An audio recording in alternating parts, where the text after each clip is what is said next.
la decisión más importante que va a tomar el presidente en su vida y en su historia personal es quién va a sucederlo. ¿Y qué le faltaba? Él era un luchador social y como luchador social y toda su organización de luchadores sociales. Mi voto a favor de Florence Cassés es que ahí también hubo un tema muy delicado, ¿verdad? Porque me enfrenté a toda la prensa, mi querido Alberto, a toda la prensa. Hoy, en la cama con Olga Sánchez Cordero, pero te hago una precisión, en el cheslón. Es verdad, es verdad.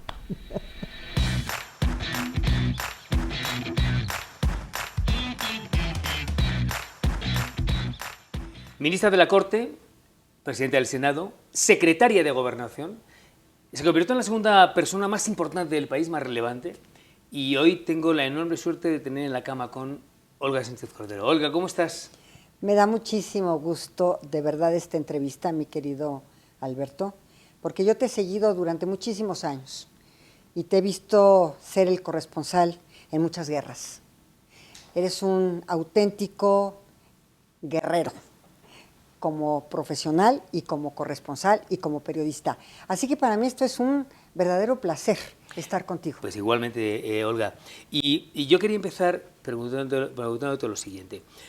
Es verdad que durante muchos años, desde los años 70, hubo un México que se fue viciando poco a poco, que se iba enquistando desde las entrañas más intrínsecas de México. Y eso dio lugar al final a que hubiera muchos excesos, eso es verdad. Y México necesitaba un cambio, y tenía que ser un cambio radical. No valía cerrar un capítulo y abrir otro, había que cerrar la novela y empezar una nueva. Pero la pregunta es, ¿hacía falta un cambio tan radical? Hacía falta un cambio, y cuando hace falta un cambio depende de la intensidad de ese cambio y de la magnitud de ese cambio que se quiera por parte del gobernante o por parte de quien ha ganado en un momento determinado la posición del Ejecutivo en México, del Ejecutivo Federal. En los años 70, poco antes, en los años 60 y 70, este país era un país en donde el Estado mismo era el represor. El Estado mismo era el represor. Uh-huh. El Estado mismo era quien determinaba y que creía que asesinando a los jóvenes, a familias, sí, iba a resolver los problemas. Los años 70 fueron terriblemente complicados en este país. La guerra sucia se le llamó. Todo esto lo viví en los 60s y en los 70s. Los 80s empezaron ya con un régimen, en la opinión del presidente, neoporfirista, neoliberal, en donde si bien todavía existía la censura previa y en donde si bien el Estado no era tan manifiestamente represor, lo cierto es que el haber adoptado el consenso de Washington en este país y en muchos otros países, pues hizo realmente que este país estuviera con diversos extremos, por decirlo de alguna manera, los ricos haciéndose cada día más ricos y los pobres haciéndose cada día más pobres. Ahí es donde yo quería detenerme. Yo no iba a hablar de Tlatelolco, pero lo importante es lo que tú me estás diciendo. Comienza a haber un México con una brecha social cada vez mayor. Y llegamos a como dices tú, una brecha muy grande entre ricos y pobres. Pero insisto, te repito la misma pregunta. ¿Era necesario un cambio tan radical? Porque Para hablas de poder, la intensidad, pero esto no ha sido muy intenso. Ha sido muy intenso y entonces mucha gente no entiende esta transformación, o como lo llama el presidente, esta cuarta transformación, no la entiende. Es una transformación que para la concepción del presidente es una transformación similar a una transformación como la que tuvimos en la independencia, en la reforma y en la revolución. Pero es una transformación para él pacífica, es una transformación de un cambio de mentalidad. El presidente lo que quería y lo que ha querido es un luchador social. Quiero empezar por eso. Es un luchador social, una gente que viene desde abajo, una gente que, como él se autodenomina, porque así se autodenomina, es una gente necia. ¿Por qué? Porque perdió varias elecciones presidenciales y continúa en la lucha para llegar a esta elección presidencial que, digamos, llegó al gobierno. Pero él en sí, como luchador social, como gente de las causas justas, de las diferencias entre los ricos y los pobres y entendiendo al pueblo como lo entiende, y habiendo avanzado con el pueblo como ha avanzado, y habiendo estado en territorio toda su vida, ¿sí? En su concepción de gobierno, él requería que esta transformación fuera de raíz. Y esta ha sido tan fuerte, que no se entiende y que al final, pues la historia hará su juicio sobre esto. Entonces, yo que lo conocí siempre desde hace 20 años, lo seguí, lo conocí mucho más como jefe de gobierno, ¿sí? Y supe cuál era su idea, su cosmovisión, diría yo, sobre el México de hoy. Yo te puedo decir que él, al invitarme al gobierno, vio en mí algo que le faltaba. ¿Y qué le faltaba? Él era un luchador social y como luchador social y toda su organización de luchadores sociales y de luchadoras sociales, les falta algo siempre cuando llegan a gobierno. El elemento equilibrador. ¿Que se lo dabas tú? Que efectivamente, cuando él me invita, yo entendí desde ese primer momento que yo estaba siendo llamada a este gobierno, que yo compartía, sí, mucho de las causas sociales, siempre yo estuve del lado del corazón a la izquierda y abajo. Un corazón abajo y un corazón a la izquierda. Pero, Olga, a ver, yo creo que en esencia, todo lo que propugna el presidente, todo el mundo estamos de acuerdo. Además, debo decirte que a mí en lo personal me queda muy bien, de verdad. Son cosas distintas. Una cosa es la parte personal, con el que tengo una gran afinidad, y otra es el punto de vista político. Y yo creo que en esencia todo el mundo estamos de acuerdo cuando el presidente dice los ricos tienen que dar más dinero a los pobres. Todos estamos de acuerdo. En lo que podemos no estar de acuerdo es la manera, el modus operandi de cómo lo hace. A ver, él tenía un principio. Cuando yo me entrevisté con él para la Secretaría de Gobernación, me dijo, así como Juárez separó la Iglesia del Estado, lo que me importa a mí es separar el poder político del poder económico. Bien, muy bien.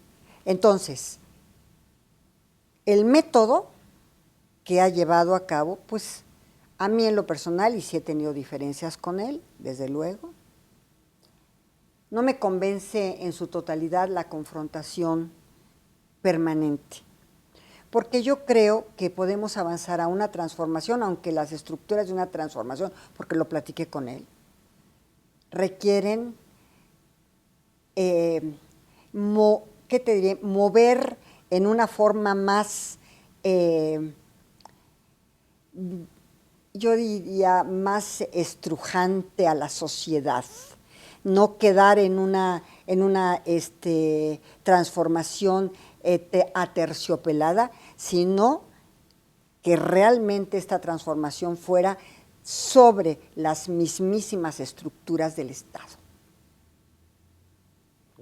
Y esa es su cosmovisión, o cuando menos la interpretación que yo tengo de su cosmovisión. Tú fuiste secretaria de Gobernación durante 3 años. 3 años, sí, casi 3 años, efectivamente. Pero más aún, porque él anuncia que me va a invitar como secretaria de Gobernación un año antes, es decir, en diciembre del 17, antes del proceso electoral.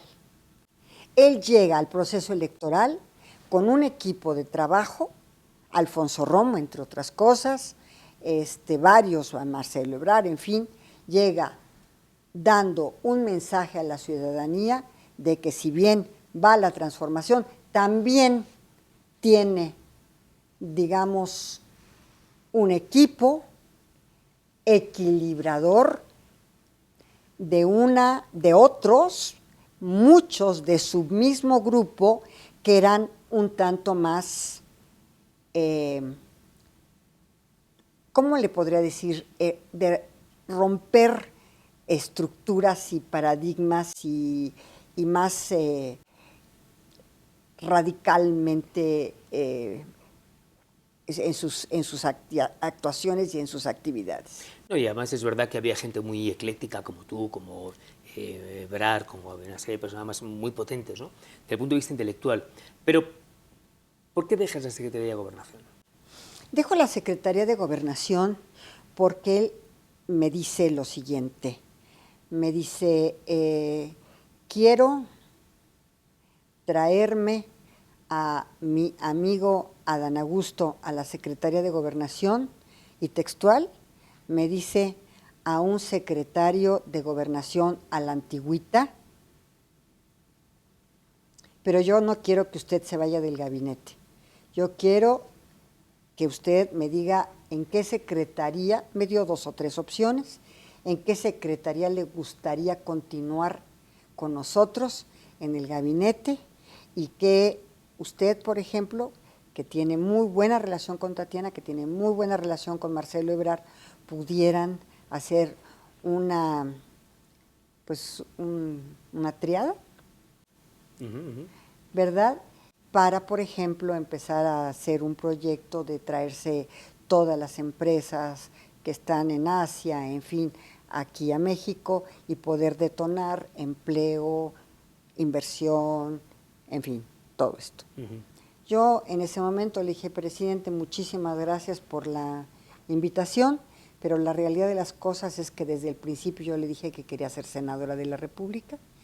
Tengo una agenda personal como senadora para elaborar leyes que creo yo que se requieren y que necesita el país, así que yo quiero regresarme al Senado de la República.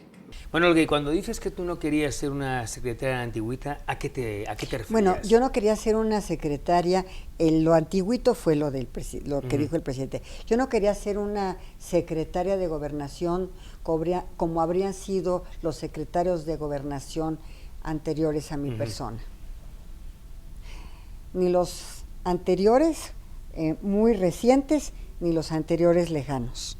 Los anteriores lejanos pues manejaban esta represión del Estado en los 70s y en los 60s y en los 70s que yo te estoy comentando, sobre todo en los 70s, en la década de los 70s. Sí, la masacre de Tlatelolco. Y no solo eso, estaba la Secretaría de Gobernación con una Dirección Federal de Seguridad, que ahí sí se torturaban, y cuando se les pasaba la mano de la tortura, y eso estaba manejado por la Secretaría de Gobernación. No, es terrible, terrible.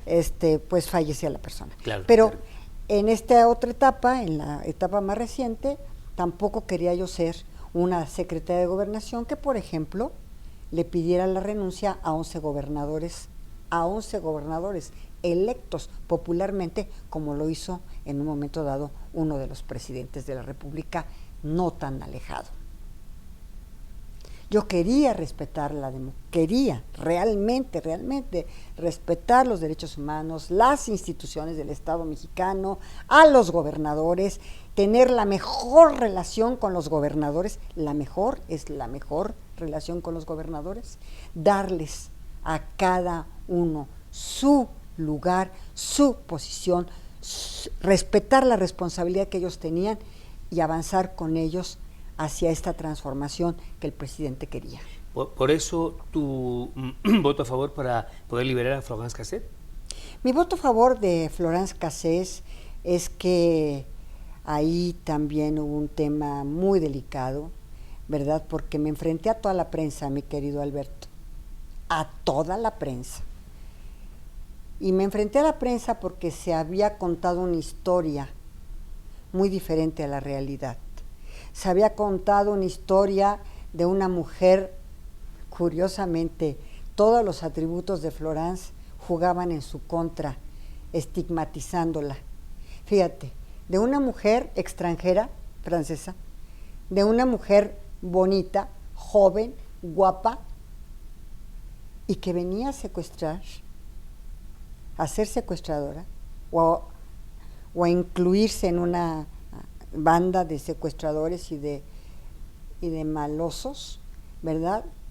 Y que ella iba en esta situación a secuestrar a niños y a personas y a mexicanitos, ¿no?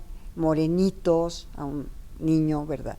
Morenito, y entonces imagínate el estigma, imagínate lo pesado que fue para ella esta estigmatización de su persona. Una mujer bonita, una mujer joven, una mujer extranjera que venía a México a secuestrar a mexicanitos. Mexicanitos porque era un niño el que estaba ahí, no por desprecio, sino porque era un mexicano, jovencito, pequeño, y ahora era otro joven, entonces venía a secuestrar. Y eso además lo vendieron en un montaje, que cuando yo vi el montaje, y lo vi 30 veces para poder decidir y tomar mi decisión, cuando yo llegué a mi ponencia, mi equipo de trabajo, llegué a hablar con mi equipo de trabajo y decirles, ¿quiénes de ustedes están a favor de que se libere Florence Cassés? De mis 10 abogados que tenía yo en la corte, 10 abogados que tenía yo en la corte, 7, o a lo mejor 8, estaban en contra de liberar a Florence Cassés. Solo 2 me acompañaban en mi percepción de liberarla. Y les dije a todos ellos, les voy a demostrar que tengo la razón y que al final me van a dar la razón la justicia.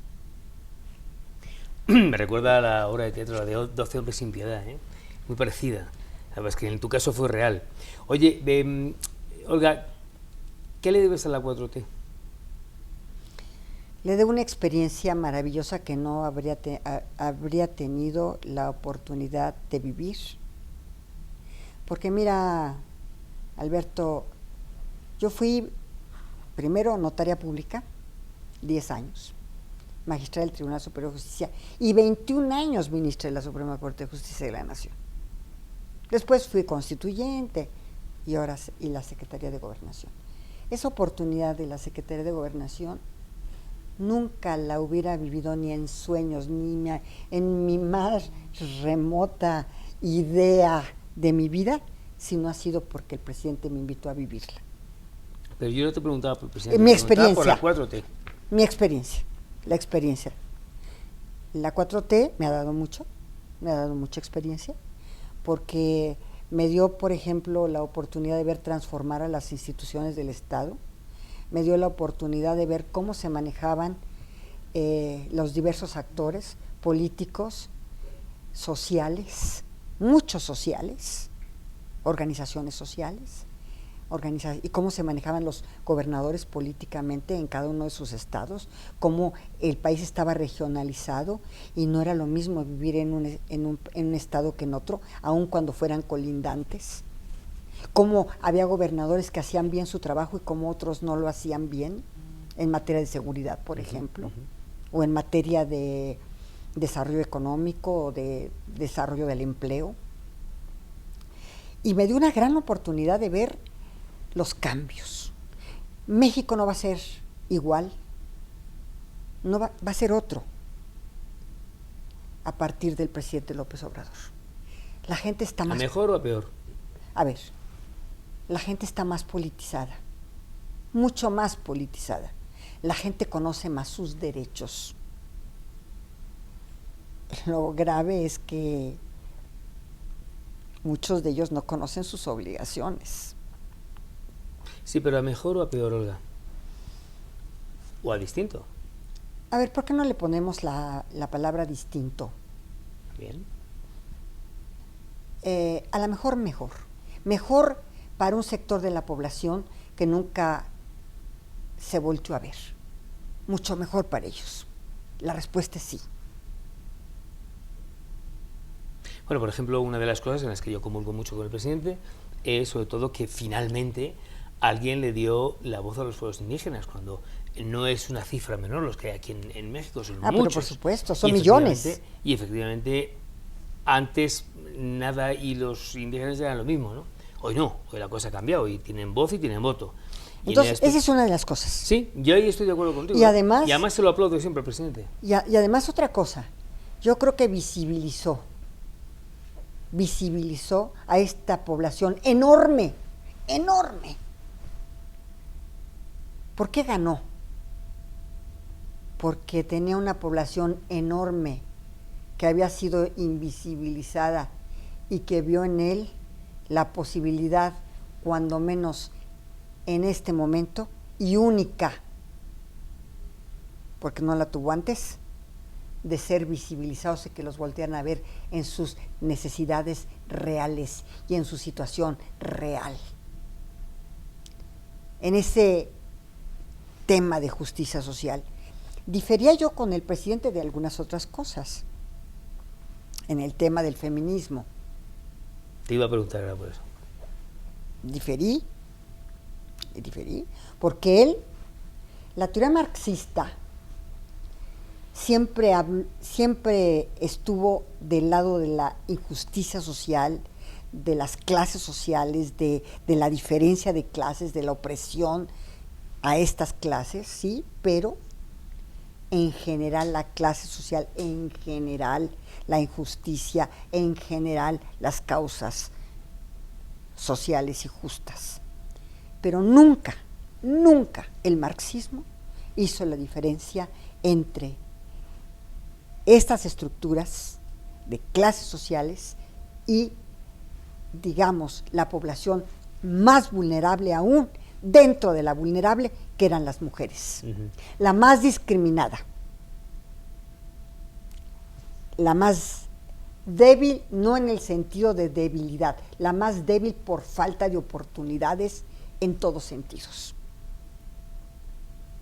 Y entonces, eso que yo lo platiqué muchas veces con el presidente, le dije, es que usted ve precisamente la justicia social, ve a esta población que nunca ha sido visibilizada, pero dentro de esta población que ha sido marginada, que es una población sin recursos, una población sin alternativas, dentro de eso hay quienes son todavía menos privilegiados, más excluidos, más oprimidos, y esas son las mujeres. Ahora vamos a hablar de las mujeres en el siguiente bloque, pero dime una cosa, ¿tú al presidente cómo os tratabais? ¿De usted o de tú? De usted, y él también de usted. O sea, a ver. ¿Y con el resto del equipo cómo se trata? No, siempre de tú. Pero, o sea, contigo era de usted, pero al resto era de tú. Al resto. Es que para mí, yo fui formada en las instituciones. Eso es importante. O sea, una institución como la Corte, o incluso claro. una institución como el notariado, o una institución. Yo fui formada en las instituciones del Estado. Y al ser formada en las instituciones del Estado, la única manera de ver a un presidente de la República en este país o en cualquier otro es a través de la institucionalidad que representa un jefe de Estado. Yo estuve con tu amiga Paola Félix Díaz, que es también una gran defensora de todas las mujeres, ¿no? El papel de las mujeres en la Cuarta Transformación. ¿Qué tanto ha hecho la Cuarta Transformación en lo de las mujeres? Mira, yo creo que lo hemos hecho en lo individual, porque te insisto, en lo individual cada una de las secretarias. Hay algo que me gustó mucho del presidente. Fue el primer gabinete paritario en la historia de México. En alguna otra ocasión, yo le pregunté, no quiero decir nombres, a un presidente, a otro presidente, y le pregunté, oiga, presidente, tenía una mujer, 2 mujeres, luego terminó con una y creo que al rato ya sin ninguna.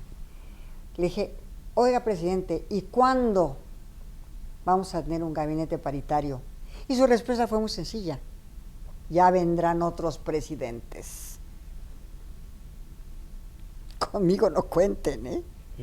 ¿No? Ese desprecio a la capacidad de la mujer que está presente, desprecio y falta de conocimiento de la capacidad que pueden tener las mujeres para aportar muchas más cosas de lo que se imagina que puede aportar. Eso trajo como consecuencia pues este tipo de, y obviamente las estructuras patriarcales en donde los únicos que cabían eran los varones. ¿No? Y muchas veces, lamentablemente, hasta las mujeres eran cosificadas. Es mi propiedad y es como objeto, ¿no? Sigue pasando en todo el mundo, ¿eh? Todavía en países como España sigue pasando en algunos puntos. Entonces, ¿cuándo desperté a esto? No, yo estoy en el Colegio Francés del Pedregal. Imagínate, el colegio francés, de monjas. Quiero decirte que yo fui muy feliz en el colegio francés y además quiero decirte también que era de puras mujeres, pero que ahí me inculcaron principios y valores que conservo y que les agradezco. Pero lo que no les agradezco es que, obviamente, no nos prepararon para competir en un mundo de hombres. ¿Por qué? Porque siempre también en el colegio francés pues tenían sus temas de roles femeninos, estereotipos femeninos. Cuando yo llegué a la universidad, cuando yo entré a la Facultad de Derecho y empecé a estudiar la materia de Derecho Civil y Familiar, me di cuenta de la discriminación, inequidad y falta de igualdad en las normativas que yo estudiaba. Todo era decisión de los hombres. Si el domicilio conyugal lo tenía que señalar solamente el hombre, y entonces la mujer solamente podía excusarse de ir a vivir en ese domicilio conyugal si había condiciones insalubres. Era tal el patriarcado en este código civil, herencia del código napoleónico, y también lo tiene España, por supuesto, ¿verdad?, que la sociedad conyugal, el único administrador era el hombre, que la mujer no podía contratar sin autorización del marido, que si faltaba el padre y la madre, los que tenían la patria potestad eran los padres del hombre, del padre, y en segundo lugar, los de la madre. Siempre había en la normativa esa diferencia y esa situación de minusvalía. ¿Por qué la mujer no podía ser la administradora de la sociedad conyugal? ¿Por qué la mujer no podía contratar? ¿Por qué la mujer no podía interponer el juicio de amparo sin autorización de su marido? ¿Por qué requería siempre que el pater familias estuviera junto a ella, diciéndole qué hacer y qué no hacer? ¿Cuáles eran sus derechos y cuáles no? Entonces, cuando empecé yo a ver esta situación y empecé a estudiarla, vino en mí una confrontación interna impresionante y dije, esto no puede seguir así, porque las mujeres no podemos seguir viviendo bajo la tutela de los varones permanentemente. Tenemos nuestro propio yo, nuestra propia personalidad, nuestra propia autodeterminación. Y eso, Olga, ¿cómo se casa con la posibilidad de que una mujer puede ser presidenta de la República? Me estoy refiriendo a Claudia Sheinbaum, porque entiendo que esto no es una cuestión de géneros, es una cuestión de saber cómo se gobierna y cómo no se gobierna el país, más allá de que seas una mujer. Más allá de que sea una mujer o un hombre, hay que saber gobernar. Y yo, después de que estuve con el presidente López Obrador tan cerca durante estos 3 años, te puedo decir con toda seguridad que gobernar un país es una de las cuestiones más difíciles, claro, con las que se pueden enfrentar. Y más un país tan grande como México. Ahora que estamos ya casi en periodo electoral. Y más complicadas, además. Entre Claudia Sheinbaum, Adán Augusto, que es amigo del presidente, me estabas tú diciendo, Ebrard y ¿cómo se llama el que fue gobernador de Zacatecas? Monreal. ¿Quién crees que va a ser el próximo presidente? Porque entiendo que va a ser de Morena. ¿Quién va a ser el próximo presidente? Yo les comentaba... Porque no hay oposición, más que nada, fundamentalmente. No, va a llegar Morena. Va a llegar Morena. Sí, no, está claro. Es que lo que no se dieron cuenta los adversarios del presidente es que el presidente trae una base social, claro, cuyo voto vale igual un voto que otro voto. Es cierto. Y ellos son, digamos, y esta población que lo apoya, esta base electoral que tiene el presidente es tan enorme, tan grande. Fruto de ese desgaste social y de esa brecha social que hubo durante muchos años. Claro. O sea, al final... Y de la convicción del presidente y de la convicción personal del presidente, y eso es lo que yo admiro, de que toda esta población debería tener unas condiciones sociales distintas. Estoy de acuerdo. ¿Quién crees que va a ser? Bueno, yo no te puedo decir quién va a ser. No, ¿quién crees?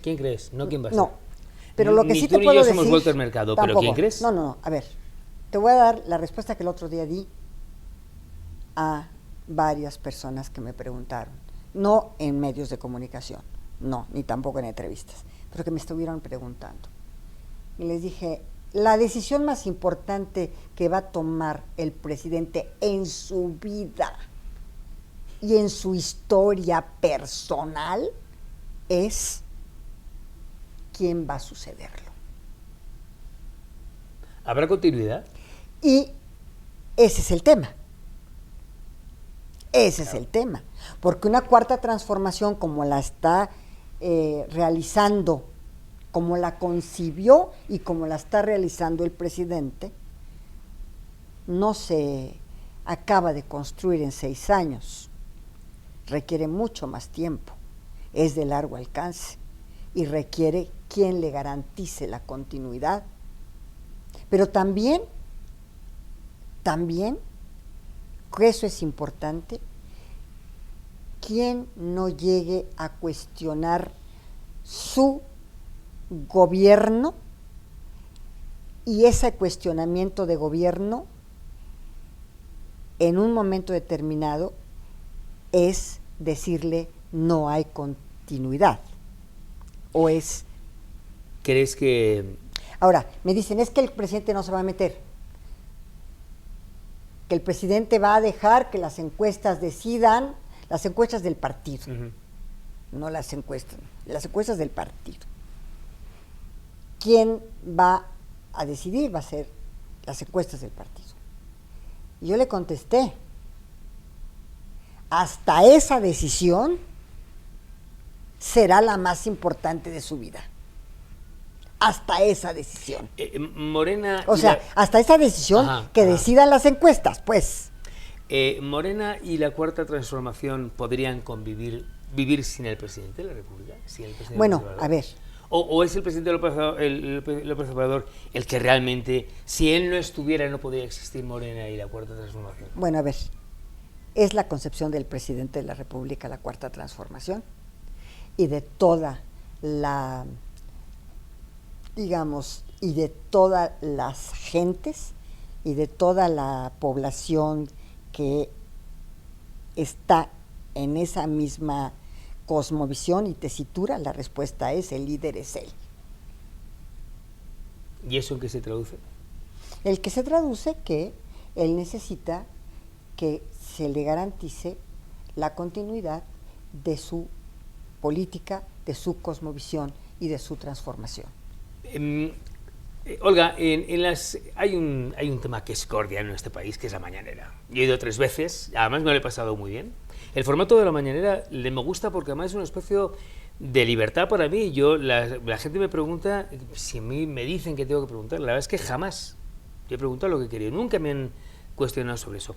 Pero hay algo que no me queda claro. Si estamos buscando en la cuarta transformación acabar con todos los desmanes anteriores y se le llena la boca al presidente hablar de corrupción y más corrupción y más corrupción y neoliberalismo.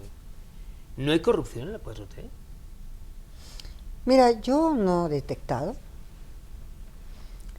no puedo decirte a priori, yo fui juzgadora 21 años, no puedo decirte a priori todo esto, pero lo que sí te quiero decir es, me dijiste las mañaneras, y me quiero detener en las mañaneras, porque las viví esos 3 años intensamente. Bueno, le sustituiste en algunas ocasiones, claro. Y estuve en algunas ocasiones, cuando él se enfermó de COVID, me las dejó. Las mañaneras es una genialidad. Sí, sí lo es, estoy de acuerdo contigo. Y es una genialidad porque el presidente se brincó a los medios de comunicación, así, hizo un bypass para hablarle ¿a quién? A su base electoral. Totalmente. De ahí entonces, yo creo que viene toda la historia con España. Por supuesto. Porque yo creo que el presidente no tiene, al contrario, estoy seguro que no tiene nada contra España, pero no tiene nada es verdad que hay una base poblacional pues que le vota y que eso da votos. No me explico otra cosa, Olga. Y entonces, la genialidad es que no requirió a los medios de comunicación para comunicarse. ¿Con quién? Con sus electores. Y sus electores están felices y fascinados y no se pierden una mañanera. Sí, sí, cierto. Entonces yo ahora quiero ir en noviembre otra vez. Bueno, aparte otra cosa. Me lo paso muy bien. Aparte otra cosa. Hay una libertad de expresión que yo nunca había vivido. Eso es verdad. Yo doy fe de eso. Una libertad de expresión que yo no había vivido nunca en mi vida ni en mi historia. Sí, sí. Y además, si una persona llega a las 5 de la mañana y es el cuarto, entra el cuarto, ¿eh? Ahí no... O si eres el 12º, entres el 12º. Hay que madrugar mucho, claro. Fíjate los críticos... Y eso lo he visto yo y doy fe, eso es verdad. Oye, fíjate que los críticos constante y permanentemente hablan de que no hay libertad de expresión aquí, en México. Es que si no hubiera libertad de expresión, ellos no estuvieran diciendo lo que están diciendo. Por favor, yo lo viví cuando los periodistas los desaparecían en este país, cuando los torturaban, cuando había censura previa, cuando las películas se enlataban, porque estaban en latas, y no las permitían exhibirse. A mí, ahora sí que... ¿Quién te lo va a contar, no? ¿Quién me lo va a contar? Yo lo viví. Y hoy te puedo decir que yo, en lo que hice yo en la Secretaría de Gobernación, también una libertad irrestricta, una libertad absoluta de expresión. Es más, un día tuve una película ahí que le clasificaron en PG-13, ¿no? Se llama PG-13. Es PG-13, ¿no? PG-13. Y entonces me fueron a reclamar. No, perdón, que la habían clasificado en la Secretaría de Gobernación como de adultos y querían que fuera de PG-13. Me la exhibieron, una película muy violenta, muy fuerte, de escenas terriblemente complicadas. Para mí sí era una película realmente para adultos. Pero yo dije, ok, ponderé libertades, ponderé derechos, ponderé la película de escenas sumamente cruentas y dije, la clasificación va a ser de PG-13 y no de adultos. Pero Olga, vuelvo a lo de antes. ¿Hay sí o no corrupción en la 4T? No me ha tocado vivirla, mi querido Alberto. No me ha tocado vivirla. Y te han contado, ¿sabes? Porque pues, estabas Bueno, sí te en la cuentan. secretaría más importante, que era la Secretaría de Claro Gobernación. que te cuentan, y claro que llegan los chismes, y claro que te dicen, y fulanito de tal está haciendo estos negocios, y sutanito está haciendo estos, y perenganito está haciendo estos, y etcétera, etcétera. Claro que te llega la información. Pero yo, la información, para formarme mi juicio, seguramente estoy deformada ya, digamos, en mi formación profesional, estoy muy deformada. ¿Por qué? Porque yo requiero escuchar a las dos partes. Correcto. Yo no puedo entender un chisme, ¿sí?, sin sustento, sin pruebas, y menos aún sin escuchar a la otra. ¿Crees en la honestidad de la 4T? Creo en muchas gentes que son verdaderamente honestas en la 4T, sí. Y la respuesta, te voy a decir una cosa, yo. Bueno, sí, claro, pero... Yo, en lo personal. Bueno, de hecho, a ver, Olga, déjame preguntarte, tú eres una mujer bien, eres una mujer, en fin, estudiaste en un colegio de monjas, eres una señora bien, además una señora elegante. Me gustaría que me contaras cómo transitas hacia la 4T siendo una señora fifí, como dice el señor presidente. ¿Cómo lo haces? Bueno, lo que vio el presidente conmigo fue la institucionalidad y el equilibrio. Yo eso es lo que opino. O sea, digamos, la necesidad de tener también personas que de alguna manera estuvieran no necesariamente en un movimiento, ¿no?, sino también que fueran pues tolerantes, pero además equilibradas en otros sentidos, y necesitaba del equilibrio en su gobierno. Ahora, yo te voy a decir lo que me pasó. Sí, efectivamente, yo soy, digamos, hija de notario y, en fin, tengo una posición económica desahogada totalmente desde que nací, pero mi madre nos inculcó una solidaridad social muy fuerte, muy fuerte. Y sí te puedo decir algo, ya me quedé atrapada. ¿En qué o con quién? En varios sentidos. Me quedé atrapada en esta visión del presidente, en esta cosmovisión del presidente, para hacer más por el pueblo. Pero también me quedé atrapada en otros sentidos. Como dice la canción, no soy de aquí ni soy de allá. Pero y ni tienes edad. ¿Qué tal te llevas con el presidente? ¿Me entendiste por qué no soy de aquí ya? Sí, sí. Ni por qué soy de allá tampoco ya. Porque ya no me quieren y aquí Ya, tampoco ya. me acaban de aceptar. Sí, entiendo. ¿Qué tal te llevas con el presidente? ¿Le ves? Me llevo muy bien. Creo que el presidente no solamente me tiene respeto, me sigue teniendo mucho respeto. Yo creo que el presidente me tiene gran afecto. Y yo a él, ¿eh? No, si te digo que a mí una persona el tío me cae fenomenal, es un gran tipo. Bueno, Olga, quiero agradecerte. Tengo un regalo que damos todos los... Juaco, ven, pásame las puntufas de la cama, por favor. Es un regalo que damos a todos los invitados. Vente, Juaco. Que damos a todos los invitados en cada entrevista de En la Cama con... Pasa, Joaquín. Es el ayudante de producción que tengo, que es mi hijo. Pasa, no pasa nada. Bueno, no pasa nada, siéntate, hombre. Estas son las entrevistas, Este fue Cheslón. Este fue el cheslón. Hoy no había cama, pero había cheslón, no sé qué, da igual. No sé cuánto tiempo tenemos todavía, o ya estamos en tiempo. Venga, Juaco, haz una pregunta a Olga. A ver, mi pregunta es, ¿cuál es tu momento de más orgullo en toda tu carrera? ¿En toda mi carrera? Pues entre las decisiones que tomé en la Corte, yo creo que una de las más importantes, no podría decirte la más importante, pero una de las más importantes sin duda fue el juicio de Florence Cassés. Claro, marcó así una inflexión. Olga, te agradezco mucho, espero que haya estado bien, me saludas. Como Juaco es de cine, su película favorita. Ah, bueno, también. ¿Cuál? Sí, tu película favorita. Mi película favorita, pues yo te tengo que decir de lo que retomé de los años que me encantan. Y mira, te voy a mencionar dos. ¿Sí? Esplendor en la hierba, No la conozco. con Natalie Wood. Uy, con Natalie Wood, qué maravilla. Con Natalie Qué guapa Wood. es esa mujer. Sí, con Natalie Wood. Y también, a lo mejor, dile al tiempo que vuelva. Hombre, por favor, claro.